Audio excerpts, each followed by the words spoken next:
মানব জীবনের সফলতা হচ্ছে ভগবানের চরণ কমলে।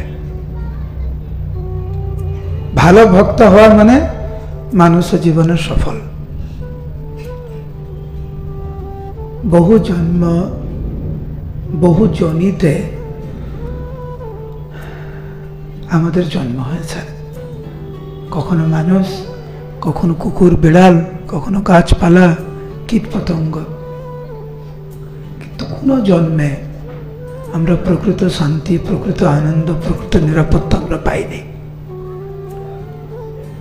এই মানব জীবন, দুর্লভ মানব জীবন যে আমরা পেয়েছি, এই মানব জীবন যদি আমরা এইভাবে নষ্ট করে ফেলি, কিরকম নষ্ট করে, যে শুধু সুযোগ সুবিধা আমরা খুঁজবো কিভাবে কোন দিনে আমরা বেশি করে ইন্দ্রিয় তৃপ্তি করব,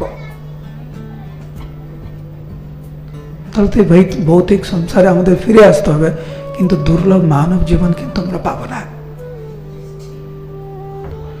দুর্লভ মানব জীবনের যে অপব্যবহার করে, ভগবান তাকে কেন আবার সেই সুযোগ দেবে?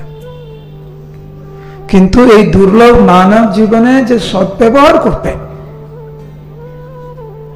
তার উত্তর